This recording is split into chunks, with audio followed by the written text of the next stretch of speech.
So the other half of the NBA games, Game 1 playoffs for this year has happened. That was a clunky sentence, but hey. All right. We got Philly and Boston on the docket. We got the Suns versus OKC on the docket. We have the Magic versus the Pistons. That was a very good one. That was a very, very fun one. And we have my favorite game of the night, Spurs versus Trailblazers. And the reason that one's my favorite is for a completely different reason. It has so little to do with anything else. Let me really quickly show you the notes. Sorry. For all of the games. This is Philly Boston, Suns Thunder. This is all of this. This is Detroit versus Orlando. This page, and I know you're saying there's no lines on this page. This page is Trailblazers versus Phoenix Suns, and I know you're saying to yourself, why is it blank? I'll get back to that. We'll get back to that. That's why it's part of why it's my favorite game. All right. Okay, Philly Boston. Let's talk about this real quick. So this game starts off and it's very interesting for the first part. I have no idea how it managed to capture this. I caught this game like 5 seconds later than I would have normally. We went out to breakfast previously, and it ran a little bit longer than I thought it would. So I had to record the video that went up yesterday, watch that, get that video up as quickly as possible, go downstairs, watch that. I had technical difficulties pulling up the game. It was so annoying because Xfinity, for whatever reason, won't have ABC, so I had to watch it through another means. God, it was annoying. And the quality was better on my laptop than it was on the TV. That has nothing to do with the TV, by the way. Just how we had to get the game. I went through 3 methods to get that one. That was fucking annoying. So I've come to the conclusion that ABC games have to be streamed on my laptop. I don't know why. NBC games will be on the actual TV. I don't know why. And Prime games will be streamed on the Fire Stick.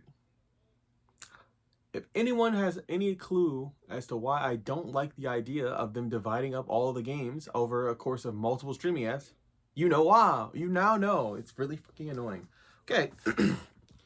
So this game was over by halftime. But the reason I think this game is actually very interesting is because a multitude of things. Vita Edcombe started this game very, very, very, very passively, which is something that I didn't expect to see from the rookie, considering how aggressive he was scoring throughout the game. I think Quentin Grimes was utilized in a way that was just baffling. And again, the Jarrett McCain trade proves to be even more and more worse as the playoffs go on. But hey, that's neither here nor there. I really do think it's kind of funny that they played on the exact same day. And I can't get the camera that's in the way I want it to. Okay, that's fine. So he finally got his basketball like let's see. What do we have here? Less than 5 minutes into the second quarter, which is strange considering how many minutes he actually played. No idea why that was going on. By the way, this game exploded. They exploded to take a lead like almost instantaneously. The Sixers really don't have a chance in this series, and I think everyone knew that. I'm gonna be honest. Even if Embiid was healthy, if everyone was healthy, hell, unless everyone was in their primes, and even if they were all in their primes, I still think Philly manages to find a way to lose the series. I'm not gonna lie. Here, let me read you Jason Tatum's stat line in his first playoff game post Achilles injury, and this is at halftime because the game is already over by this time. 21 points, 8 assists, 4 rebounds, 2 steals on 63% shooting. Now his shot wasn't falling from 3, but it didn't matter at all. And I'm glad that despite his shot falling from 3, he still looks good because he actually drove to the basket. Tatum did not. Tatum suddenly remembered that he was 6'10" and he can get to the basket at any point in time. Especially because he has actually a decent handle. There's another guy who remembered he was 6'10" yesterday, and we'll talk about that. Talk about that soon. That game was a blowout. There was no chance of them winning. I think Jaylen Brown had finished the game with the team high 26. Tatum was 1 point behind him.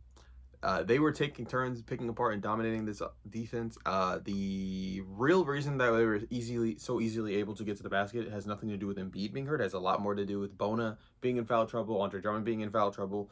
So when these guys are both in foul trouble, you can easily get to the rim. That's both of the Sixers bigs at this point. And I'm not going to lie, Boston was in the exact same situation because Cade was in trouble and Vucevic was also in foul trouble.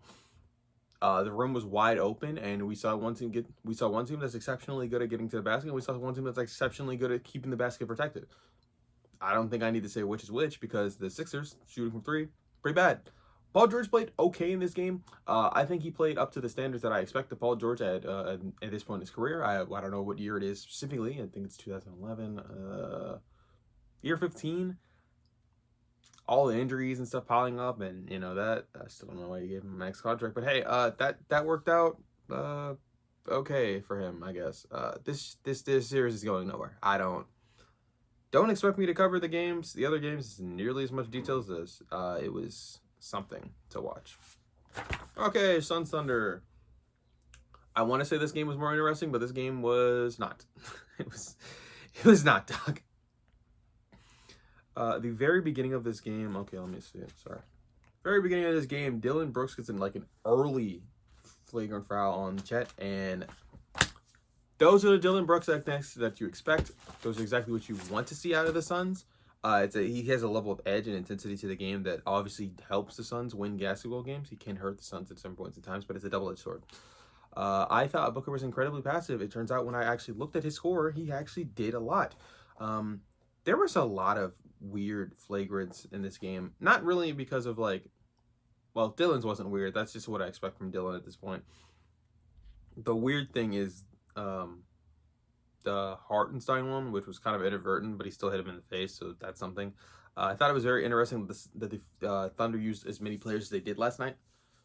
They played everyone. I know it's the first game of the series, and they also last year we did see something very similar to this, where they played a lot of guys last year, and they beat the absolute brakes off of Memphis last year. That being said, I don't know what you want me to tell you. The Thunder have a great defense, a better defense than the Suns, and they have a more consistent superstar. The Suns are relying on Jalen Green to give them offense for them to actually do anything. They're relying on Dillon Brooks for them to give offense for them to actually do anything. And they're also hampered with not having Mark Williams as good of a rim protector as he was and has been for this team across the season. I just don't think they have a chance in this series. Honestly, with how bad it went this game, and this is without them having a consistent rotation and lineup yet. And by the way, the league's leader of steals did not play that much last night. It's not gonna get better for these niggas. They're cooked. Fry's bag. The page of notes that I took, honestly, it doesn't really matter. Let's talk about what happened at halftime. At halftime, Chet had 16, Shea had 15, and by the way, this is Shea with a bad game by Shea standards. Jalen Williams, the one we care about. I can't say the one we care about. The one that's not a bench player had 11 points. The Suns big three had 13, 12, and 10. That's not that big of a deal. That's not that big of a gap. The issue was that they were shooting poor as fuck. It was really bad.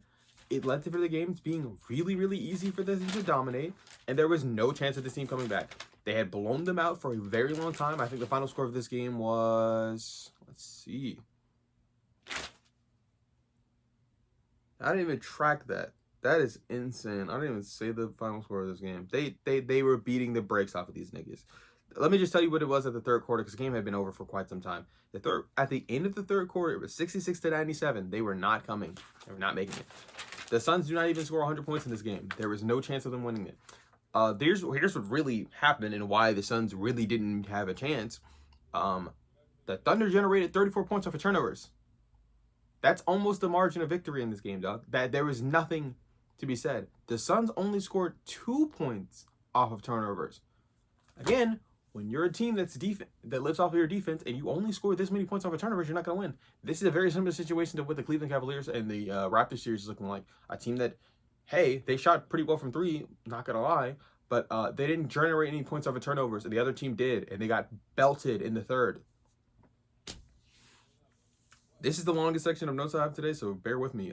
We are talking about Detroit and the Orlando Magic. Obviously, before I can even say anything, Detroit obviously won this game. Is what you would think, right? No, Orlando won this game. Orlando came in the road and they beat this team. Two things about why they beat this team. One, the offense was just in foul trouble. The guys that you need to carry this offense, and as in Duncan Robinson, he was in foul trouble. Dennis Jenkins was not as impressive as he could have been, and it was pretty bad from what I saw from him. I don't expect that to continue. And Jalen Suggs was just. This is one of those games where I'm serious when I say this. You actually had to watch the game to understand why the things were happening. The second game, the game after this on Peacock, we'll talk about that. But the game after this is completely a different story. Honestly, if you want to know what happened on the Pistons game last night, you need to listen to an analysis or watch the game. If you want to know what happened in the the Wemby game, nigga, watch the highlights. I think that's enough. So, Suggs started the game off shooting 2 for 2 for 3. I knew that this wasn't going to continue. I knew that it was bullshit. I did not believe in this. And guess what? He didn't wind up shooting that well. He had made 3 total threes, and he did not stop shooting them at the pace that he did at the beginning of the game. At one point, he was 2 for 7. He kept chucking threes. Now, his stat line was actually very impressive considering the fact that he fouled out. He had a decent amount of points. He had 4 steals he was generating. That was actually insane. All of them are good. The effort that he was giving, he just out-intensity the Pistons, which is something that I didn't think would happen because what? By the way, the Pistons still yet to win a home playoff game. They've won one on the road, so they've won a playoff game recently. But they haven't yet to win a home playoff game since 2008. For reference, I have a brother who is 18. He has graduated high school. He is old enough to drive. He's in 3 more years he'll be old enough to drink. The Pistons still have not had a home win since he's been alive. That's disgustingly bad, dog. And I can say that because he was born in July. So if anyone's wondering, I was like, why is he born in 2007? Yeah, no, he's born in July. So they haven't won one. All right, so Paolo Banchero was actually very, very impressive for them last night. Him and Franz, they look like they know how to play together. The reason Paolo looked really good is because he didn't take any dumbass shots from the 3-point line, and when he did take those shots, some of them went in. What do you guys? He drove to the basket, and the shots he was taking, even though they were difficult shots, they were the shots that I need him to take. They were the shots in the paint. He did not really force anything. Some people might say he was a little bit passive. That's just not true. He looked very aggressive and very early and willing to score. His playmaking looked better. So literally everything that I've said about Paolo Banchero I was talking about and criticizing him for, he showed up and did in this game. Wow. When you show up and do the things that people ask of you in the game and you win, it's crazy, isn't it? As far as what Cade was doing last night, I know you guys are wondering, how did Cade play if they lost? Well, Cade just had 39 points on decent shooting, considering the offense relies heavily on him. So it's not him. Duncan Robinson being in foul trouble early really hurt this team. And even though Suggs was in foul trouble, they were not relying on him for offense. It was just an extra boost on defense. So anything else you got from him offensively was good. As far as I was in the middle of this game thinking to myself, I don't know what's going to happen. Is Jamal Moses going to get his first playoff win on the road? Or are the Pistons going to win their first playoff game in a decade, almost 2, at home? Because it's been that long. The Pistons did not win, dog. It felt like, and this game was very, very climactic and close. And I think people are going to see the final score and they're going to just be thinking to themselves, 112 to 101. This game was never close. It was very close. In fact, the game was tied at least twice in this game, which is pretty high considering all the other games that I've watched. 65-65 in the third. They were like really, really close. The Magic would go on a run, and then the Pistons would go on a run, and then the Magic would go on a run, and then the Magic would go on a run, and the Pistons would go on a run. And I think that I'm seeing this, and you're not really understanding this. So let me just tell you where we were sitting at the second quarter, right? Halftime happens, 51 to 52. Sorry, my bad. 55 to 51, right? The Magic would go on an 8-on run to open up the third quarter, spurred by Paolo Banchero. Paolo Banchero had hit a wide open 3. He had hit a tough turnaround shot in the paint, and they had a lob to Wendell Carter Jr. I'm pretty sure that moment happened in the third. I'm not sure if it happened in this run in particular, but that happened in the third. The Pistons responded with a run of their own. They hit 3 straight threes, and Tobias Harris went to the basket. Oh, I think one of those threes was actually made at 2. But the time I wrote the notes, it looked like 3 straight threes. They went on a 10-0 run of their own. The Pistons closed it up, and it's 61 to 62. It's 63 to 62 at this point. The Magic lead by 1. Orlando goes on a 14 run. They go on 79 to 68. They failed to capture. The Pistons had failed to capture the lead of this. A 3-second violation by Beef Stew. And this was forced on because Paolo's backing down Cade. And at this point in the night, they're like, we need to actually stop Paolo Banchero from getting into the paint. Cade, by the way, is not a mismatch on that. And Cade also had guarded Franz's fall at this point. This is a game. I think Cade is not a bad matchup on them per se, but I don't really want Cade to be wasting his energy on guarding these two. If I'm Orlando, I like this a lot better. And as far as Franz on Cade, I mean, it'll probably wear Cade down a lot more than the other way around. So there's that. There was the 3-second violation sucked, but Ron Holland capitalized on this. They went all the way to the basket, and there was the first challenge of the game. Jamal Wilson had won the challenge. It was a very weird one in my opinion. I just don't really see how that was overturned. Now, it was overturned for, like, I can't remember this one, actually. I'm just not going to talk about this one. There was another moment in the game that I wanted to talk about. Beef Stew hits a free throw, and that had put the Pistons in the bonus. I'm thinking, oh, the Pistons are in the bonus. The Magic are not going to be able, and the bonus, they were hitting the bonus with like 7 minutes left to go in the quarter. So I'm like, okay, they can actually make a run and close this game up. Bane threw himself to the fucking ground in one of these moments, and there was some contact. I won't lie. But he clearly exaggerated the contact. Bane hits a pair at the free throw line. It was, God.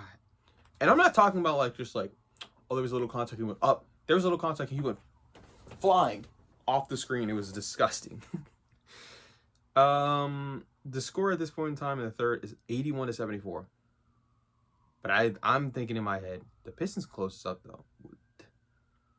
This is the end of the third. I'm thinking it's fourth quarter. They've been in the bonus for a while. They got this, right? Cade drilled a 3, bro. And this is literally just, these lines that I have right here are literally just huge moments that happened in the game. Duncan Robinson hit a good 3. Suggs comes down and hits another 3. This is his third 3 of the game. Harris has a great drive. And Franz responds with a drive of his own. Cade drilled a 3. De Silva had a great Euro step. Franz floated in a shot that I was really, really confused on how he even got the shot in. And there was contact, and there was no foul. It was marginal contact. And I'm going to say marginal because I'm not going to lie. In any other game, that's a foul.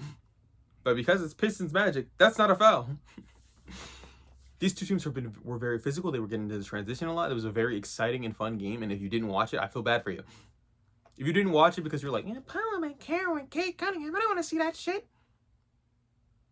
Too bad, buddy. You missed it. Bro. Suggs has his 5th foul on him at this point, though. Some contact. Ron Holland gets to the basket. They need one more to get him out of the game. Franz takes another shot. He packs it in. I mean, he dunked that ball as hard as I ever thought he's ever dunked a ball. The commentators were calling him Air Germany, which, hey, bro, accurate. The last time I saw a German get up that high, he was at a plane and he was bombing London. Insane. Let's see. Well, I didn't see that, but I read about it. Let's see. Duran was just. This is another thing about Duran. Duran had a moment where he was looked really dominant, but the rest of the game, bro, where were you? The calling you an all-star in this game is just not what happened, at all. I don't know why you did not perform last night. It was really embarrassing. I expect them to be better next game, but I expect a lot of things out of this Detroit Pistons team, and it wasn't losing their first game to the Orlando Magic, who I thought were not even supposed to be here at this moment. packing them in. And there was some rust. Obviously, the Magic have had some continuity. They've also had some really good games since being in the play-in. And since losing to Boston, who rested like 8 of their guys, I still don't believe in that team to win anything. I need Detroit to get the fuck up. They need to wake up. They need to win a game. And they also have to steal a game on the road now. They might have to win 2 games on the road, considering how badly they lost the first game, in my opinion. It was a very close game. Bane had picked up his 5th foul as Jenkins had raced down the court off of the block from Beast Stew. That was a very good moment, by the way. Coach JB had to challenge something where on a call, and Suggs fouled out. I don't know how Suggs didn't foul out on the Bane foul. I think the foul that they attributed to Bane in the first place down there, where he got his 5th, should have gone to Suggs. I don't know how it wasn't on Suggs. It should have remained with him. The crowd was waving goodbye. I'm in my couch waving goodbye. Get them out of here, right? By the time Suggs had actually fouled out, the game had just been broken open, and there was literally no chance of them winning. Cade hit a 3, and Cade's 39 just was not enough for them to win. They need to get their first win in over a decade as the Magic win their first road game under the Jamal Mosley era. It was a great game. If you didn't watch it, I encourage you to find a way to watch it. Not sure how you're going to find a way to watch it, but go ahead, find it. I didn't do anything. Okay. So that was all my notes for that game. Right? This all the way from here, all the way down here. This is my notes for the game where IDF man lost to IDF man got locked up in Area 51. What do I have to say about this? So let me just be real quick and just transparent. Danny Adviev had a good game. Yeah, he played really well. The rest of the Portland Trailblazers did not. Like, at all. They were incredibly relying on him to get any shots off, and I think he's going to be completely exhausted by next game. I think once the game ends and the next game ends, he will be completely exhausted, and they will just get swept. Frankly, as bad as it was. And I know you're saying to yourself, the role players will play better at home. Actually, the role players weren't that bad. The bench actually played really well. It was the starting lineup. The starting lineup was dog shit. I don't know what Thiago Splitter was thinking. I have no idea why Scoot Henderson's shot was on the floor. I know Scoot was technically on the floor to space the thing out as he ended the season shooting a lot of it better than Shaedon Sharpe. But just having Shaedon Sharpe on the floor would have just been better. I don't know what the fuck Thiago Splitter was doing. Now let's talk about what the Spurs did. Well, Wemby in his playoff debut, just something light, a cool 33 piece being the most in franchise history from a playoff debut. I genuinely cannot explain to you how crazy this game is. And I didn't take notes because I was like, there's a lot of memorable moments in this game. They're happening. There are not memorable moments. There are Wemby highlights where he went fucking crazy and was a playoff riser and looked absolutely insane and showed us that even though he hadn't been to the postseason, that he was ready for this moment. And I knew he was ready for this moment when I saw how good he played in the Olympics against Team USA and the fucking Avengers. So when he only has to play against IDF man and the rest of the nobodies, dog, he's gonna ball out. I hate to break it to you niggas. Castle looked great in his debut for the playoffs. Dylan Harper looked great in his debut for the playoffs. Fox, this is not Fox's first time being in the playoffs, but shit. Fox having to do as little as he did in this game, bro, he was great. It was perfect. Everything about it was perfect. The way the Portland Failblazers, as I will call them, for the rest of time, especially if they get swept, the Portland Failblazers never stood a chance. IDF man's whatever the fuck he had last night was not enough. I don't care what IDF man had. I was too busy watching Area 51 show out. I was too busy watching Luke Cornett show out. I was too busy watching De'Aaron Fox show out. The whole team is fun to watch. Julian, oh my God, Julian and Devin, even though they weren't shooting perfectly, they hit threes that just mattered. I'm so serious when I say this. From the end of the first quarter, I thought to myself, Portland is not winning shit in this series. Portland is not winning this game. They're not going to be close in this game. And the fact that they only beat them by 11 was a mercy, because this team, and I actually don't know what the final score is because I didn't write it down and I didn't check it before the video, but I'm not going to lie. The fact that they only got beat by less than 20? Consider yourself lucky. I don't think that this team is going to be any worse at on the road. I'm not going to lie. I think these guys are going to respond even more perfect on the road. The veteran leadership that they got from Harrison Barnes, it played a factor in this game. They were balling out. They were all synchronized. I don't know if you saw the suits that they were wearing, but they came and it looked like a mortician. They turned Scoot Henderson's first playoff appearance. And by the way, Scoot is the number 2 pick in the same draft as Wemby. Y'all know that, right? They failed to mention that like the entire game. I'm thinking, oh, surely they'll mention this eventually, right? Right? No, they didn't. It didn't matter. By the way, the dunks we saw from some of these players, the blocks we saw, every three that Wemby took that went in. I'm so sorry. And by the way, let me give a shout out to players who actually played well in Portland really quickly. Robert Williams, you played great. Drew Holiday, you played as good as you probably should be at this point in this time in your career. Denny obviously plays fine. He was good, I guess. I don't know if I can give a shit what IDF man does. Let's talk about let's see. I think I already mentioned Robin Williams, right? Oh, sorry, Robert Williams, aka the Time Lord. It's too bad he's on the Portland Trailblazers, but you know, whatever. Scoot wasn't awful for a playoff debut, especially considering a guy that like everyone's pretty much given up on at this point. He was fine in my opinion. Oh, by the way, bro, it was getting so bad in this series, and people clearly haven't watched the Portland Trailblazers. They felt the need to mention that Chauncey Billups was caught gambling on this team and had to be removed, and they were like, we're so impressed that the Trailblazers have made it this far into the season. I don't give a fuck about none of that shit. I don't give a fuck. The belt was deserved. And Wemby, that's his first playoff game? That's what he looks like in his first playoff game? Oh my God. He had 21 at halftime. I thought this nigga was going to give y'all 40. Y'all lucky he only gave y'all 33. Consider that a mercy. Consider that a mercy. By the way, I talked about I don't know if I said this in the Thunder's game.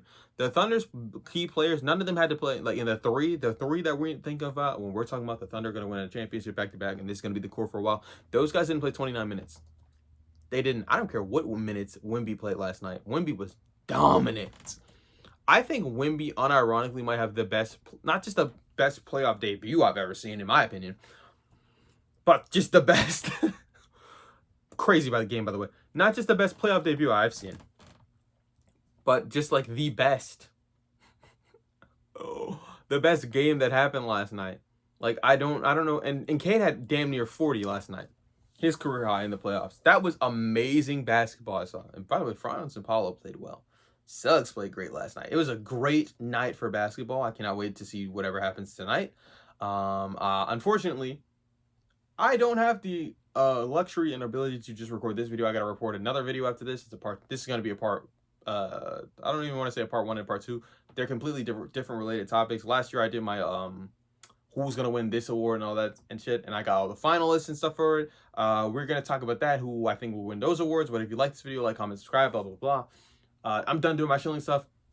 Watch basketball games. Watch playoff basketball, because it's not going to get much better than this. And I don't even know what to say. Have a good one. I'm not even sure when I will record that next video, but it might go up today. It might be something else. I'm not really sure. But yeah, peace.